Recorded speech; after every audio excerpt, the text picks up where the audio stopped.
नमस्कार दोस्तों, मेरा नाम डॉक्टर रोहिणी रुहिल है। आज का हमारी चर्चा का विषय है वाटर क्राइसिस या जल संकट। तो दोस्तों, हम सभी इस समय जल संकट का सामना कर रहे हैं। एक और तो बाढ़ के खतरे बढ़ रहे हैं। आप कहेंगे कि पिछले साल भी इतनी बाढ़ आई थी, मॉनसून भी ठीक ठाक आया था और 2-3 साल से हर साल इतनी बाढ़ आ रही है। अभी दुबई में इतनी बाढ़ आई हाल ही में। और दूसरी ओर वैश्विक जनसंख्या का आधा हिस्सा पानी की गंभीर कमी का सामना कर रहा है। इतना हम सबको जल संकट फेस करना पड़ रहा है। तो दोस्तों, यदि सभी लोग अपनी डेली वाटर नीड्स के लिए संघर्ष करते रहें, तो शिक्षा, स्वास्थ्य और सस्टेनेबल डेवलपमेंट जैसे मूलभूत प्रश्न हाशिए पर चले जाएंगे। हम सब बस अपनी डेली वाटर नीड्स की ही पूर्ति करते रह जाएंगे। तो आइए जानते हैं इस जल संकट को डिटेल में।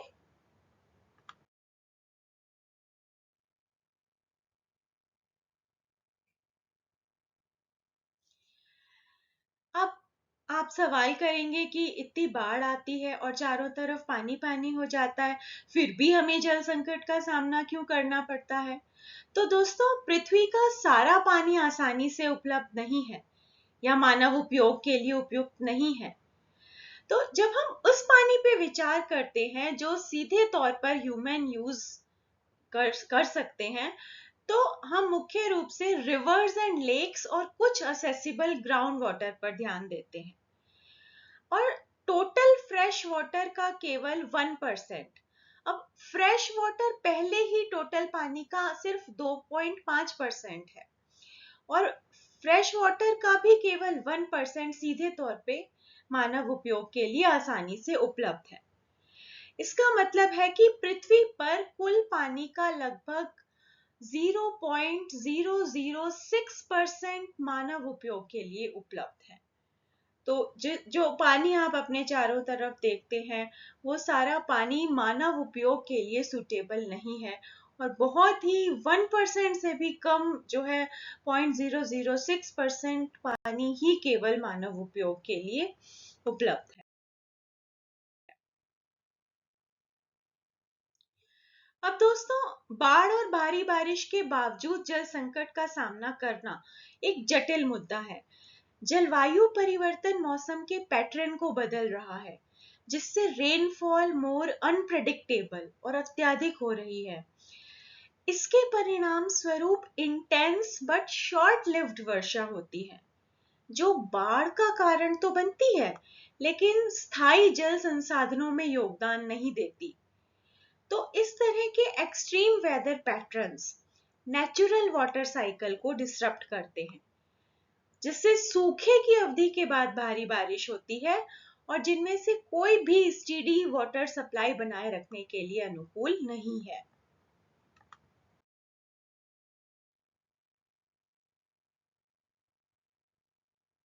अब दोस्तों, कुछ क्षेत्रों में जलवायु परिवर्तन के कारण ग्लेशियर अनप्रेसिडेंटेड रेट से पिघल रहे हैं, जिससे शुरू में तो वाटर फ्लो बढ़ता है, लेकिन अल्टीमेटली इन ग्लेशियर के कम होने से लॉन्ग टर्म वाटर सप्लाई कम हो रही है।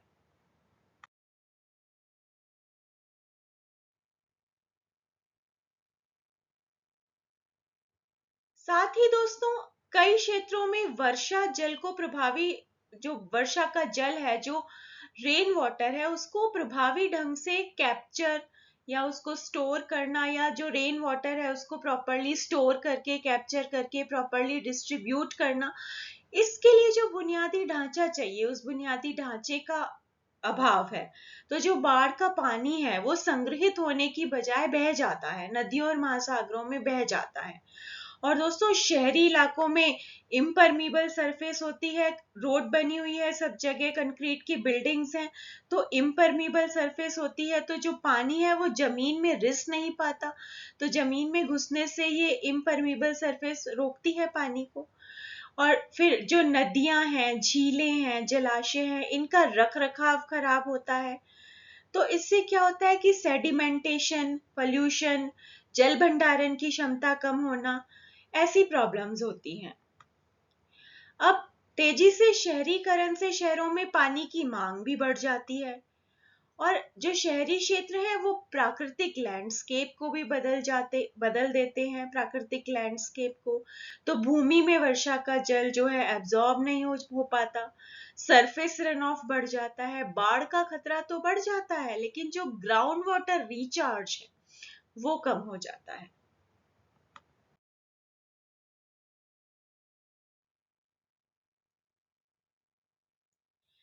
अब दोस्तों कुछ रीसेंट रिपोर्ट्स हैं जो वाटर क्राइसिस की वर्तमान स्थिति और उसके इम्पैक्ट का डिटेल्ड एनालिसिस करती हैं।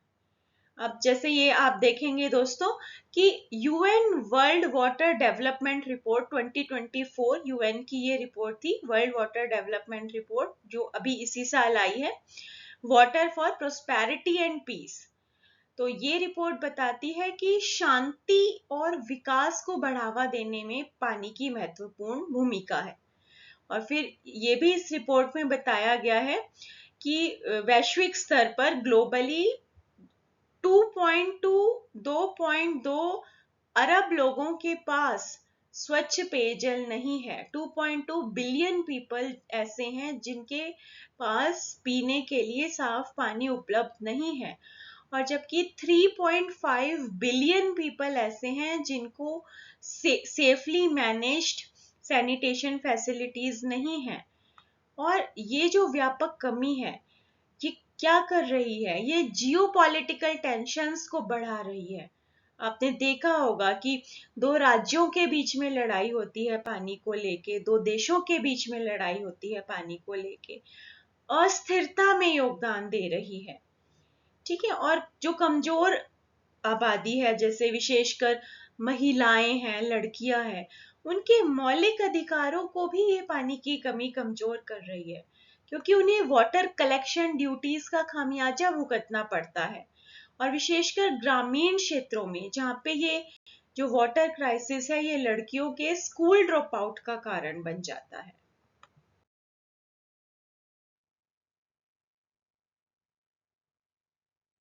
अब दोस्तों ये अगली रिपोर्ट है संयुक्त राष्ट्र की, यूएन की, यूएन एनवायरनमेंट प्रोग्राम यूएनईपी द्वारा ये प्रकाशित है, द ग्लोबल रिसोर्सेज आउटलुक 2024। अब ये इस बात का विश्लेषण करती है कि जो ग्लोबल इकोनॉमी है उसमें क्या हो रहा है कि कंज्यूमरिज्म बढ़ रहा है, संसाधन उपयोग जो रिसोर्सेज का यूज है वो बढ़ रहा है। तो वो कैसे जल संकट में योगदान देता है। तो रिपोर्ट इस बात पे प्रकाश डालती है कि जो पिछले 5 दशक हैं, पिछले 5 दशकों में जो रिसोर्स एक्सट्रैक्शन है वो 3 गुना हो गया है, और यही मौजूदा ट्रेंड अगर जारी रहा तो 2060 तक 60% इंक्रीज हो जाएगी रिसोर्स एक्सट्रैक्शन में। और इससे क्या होगा, जलवायु परिवर्तन, प्रदूषण, हैबिटेट डिस्ट्रक्शन, और ये सब चीजें जल संकट को बढ़ाएंगी, वाटर क्राइसिस को बढ़ाएंगी। और इन्हीं चीजों को कम करने के लिए ये रिपोर्ट रिकमेंड करती है कि सस्टेनेबल रिसोर्स यूज होना चाहिए। सस्टेनेबल रिसोर्स यूज पे ये जो है जोर डालती है।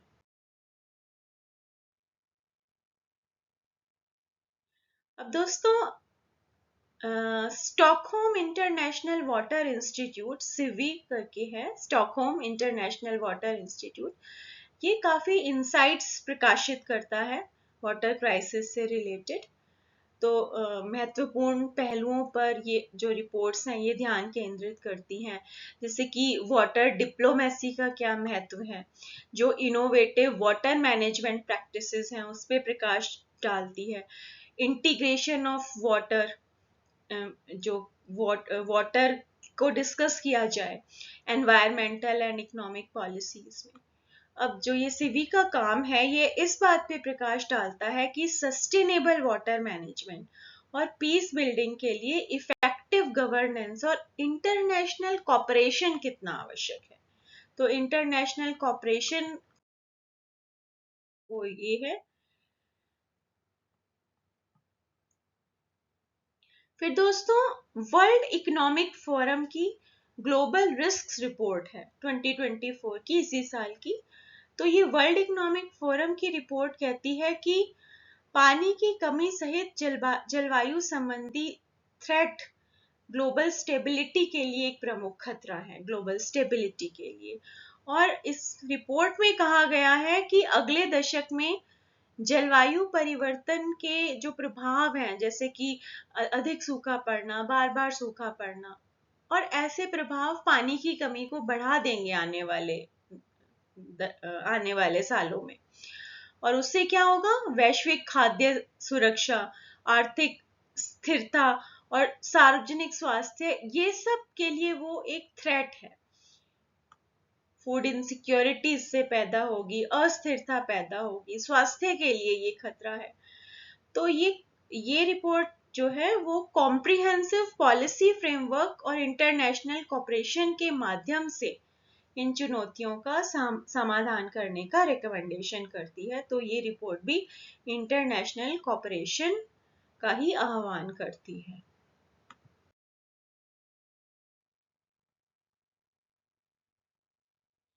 अब दोस्तों, ये एक यूनेस्को की वर्ल्ड वाटर डेवलपमेंट रिपोर्ट है जो लास्ट ईयर आई थी 2023 में। यह इस बात पे प्रकाश डालती है कि 2 से 3 अरब लोग, 2 to 3 बिलियन पीपल हर वर्ष कम से कम 1 महीने तक पानी की कमी का अनुभव करते हैं। मतलब ये रिपोर्ट कहती है कि मतलब आप अकेले ही नहीं हैं जिसे पानी की कमी महसूस हो रही है। 2 to 3 बिलियन पीपल हर साल कम से कम 1 महीने तक पानी की कमी का अनुभव करते हैं। और ये रिपोर्ट इन शॉर्टेजेस से उत्पन्न गंभीर थ्रेट्स को रेखांकित करती है, खास करके शहरी क्षेत्रों में। और जल संसाधनों को स्थायी रूप से मैनेज करने के लिए इंटरनेशनल कॉपरेशन बढ़ाने की आवश्यकता पर जोर देती है। तो यह रिपोर्ट भी इंटरनेशनल कॉपरेशन की आवश्यकता पर जोर देती है। और ये भी बताती है कि ये 23 की रिपोर्ट थी, तो 23 के टाइम पे 2 अरब लोगों के पास सुरक्षित पेयजल नहीं था, और 3.6 अरब लोगों के पास सेफली मैनेज्ड सैनिटेशन का अभाव था। और ये आंकड़ा अब और भी बढ़ गया है। तो ये जो है वैश्विक जल संकट के पैमाने पे जोर देता है।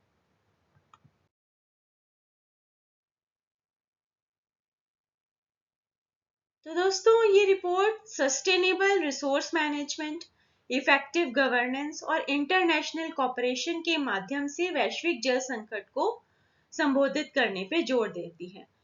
अब दोस्तों, जल संकट से निपटने के लिए जैसे डिफरेंट अप्रोचेस अपनाए जाते हैं अलग अलग क्षेत्रों में और वर्ल्ड के अलग अलग हिस्सों में। तो विभिन्न केस स्टडीज हैं, अलग अलग केस स्टडीज हैं। वो कुछ सफलताएं हैं, कुछ विफलताएं हैं, कुछ सबक सीखे गए हैं। तो ये केस स्टडीज उन पे प्रकाश डालती हैं।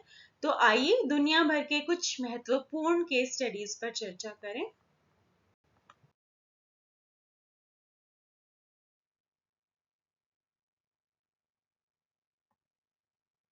तो दोस्तों, ये पहली केस स्टडी है हमारी केप टाउन की। तो इसमें डे जीरो क्राइसिस की स्टडी है ये। तो केप टाउन को 2017-2018 में गंभीर जल संकट का सामना करना पड़ा था, और अनुमान है कि अप्रैल 2018 तक शहर में पानी खत्म हो जाएगा, ऐसा अनुमान लगाया गया था। और इस दिन को डे जीरो कहा जाता है। तो फिर कैसे इन्होंने मैनेज किया कि शहर ने सख्त पानी के उपयोग वाले प्रतिबंधन लगाए कि निवासियों को प्रति व्यक्ति प्रतिदिन 50 लीटर तक ही पानी जो है यूज करने दिया जाएगा। और फिर desalination plants, ground water extraction, water recycling, ऐसी परियोजनाओं में निवेश किया। फिर जो डिस्ट्रीब्यूशन सिस्टम है, जो वितरण प्रणाली है, उसमें लीक होने से जो पानी का नुकसान होता है उसको कम करने के प्रयास तेज कर दिए गए। तो परिणाम स्वरूप केप टाउन ने डे जीरो को सफलतापूर्वक टाल दिया। तो लेकिन अभी भी यहाँ पर जो है वाटर क्राइसिस फेस किया जाता है। तो यह केस अध्ययन जो है सक्रिय योजना और सामुदायिक सहभागिता के महत्व पर प्रकाश डालता है।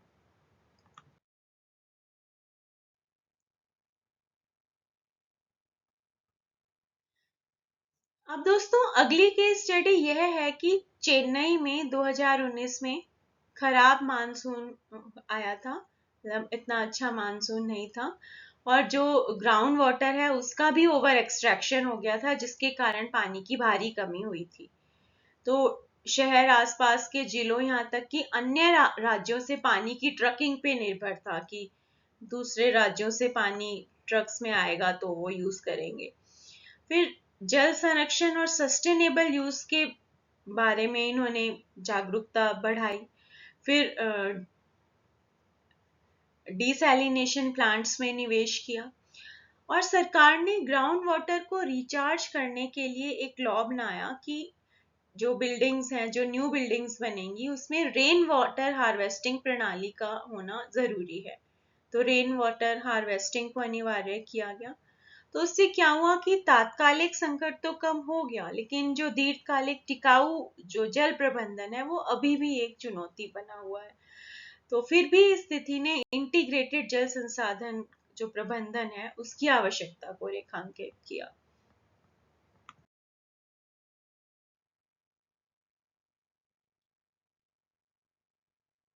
अब दोस्तों, अगली केस स्टडी है कैलिफोर्निया में ड्राउट मैनेजमेंट की।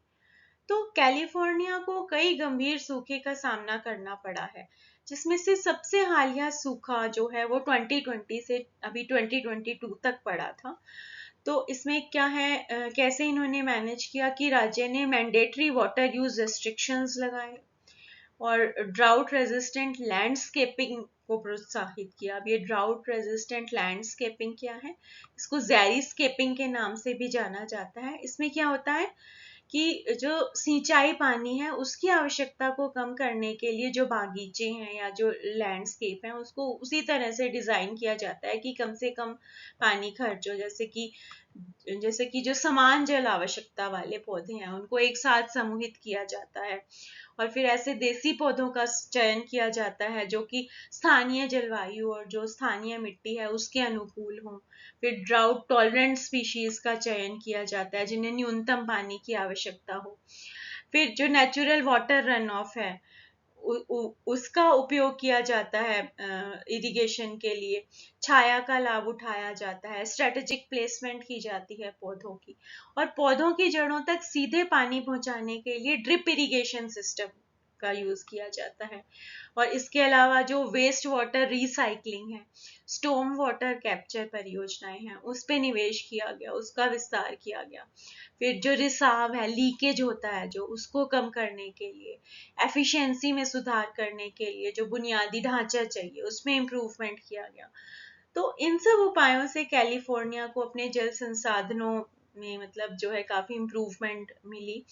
और मतलब हालांकि राज्य को जलवायु परिवर्तनशील जो क्लाइमेट चेंज है और जो बढ़ती मांग है उसकी चुनौतियों का सामना अभी भी करना पड़ता है, पर फिर भी मतलब ये काफी सक्षम है इन चुनौतियों को मैनेज करने में।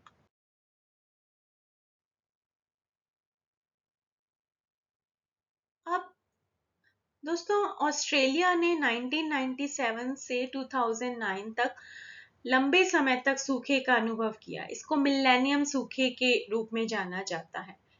तो इसने पानी की उपलब्धता को गंभीर रूप से प्रभावित किया। अब ऑस्ट्रेलिया मिलेनियम सूखे से क्या हुआ कि जो जल प्रबंधन प्रणाली है उसमें जो है काफी इम्प्रूवमेंट इन्होंने करी, और जो भविष्य में भी ये सूखे के प्रति काफी संवेदनशील बना हुआ है। अब क्या किया गया, ऑस्ट्रेलिया में बड़े पैमाने पर डिसैलिनेशन प्लांट्स का निर्माण किया गया, जो पानी की कमी से निपटने के लिए एक महत्वपूर्ण कंपोनेंट रहा है। तो क्या डिसैलिनेशन प्लांट्स करते हैं कि समुद्री जल को पीने योग्य पानी में परिवर्तित करते हैं। तो उससे क्या है कि वर्षा से इंडिपेंडेंट एक विश्वसनीय जल स्रोत उपलब्ध होता है। अब जो ताजा पीने योग्य पानी बनाना है अगर समुद्री जल को, तो उसमें क्या, उसमें से जो नमक है और जो अन्य अशुद्धियां हैं वो हटा दी जाती हैं। तो रिवर्स ऑस्मोसिस नाम की एक सामान्य विधि है जिससे ये किया जाता है। तो इसलिए इस जो है संकट ने क्या है, एक नवीन समाधानों के महत्व पे प्रकाश डाला कि कैसे हम जल संकट से उभर सकते हैं।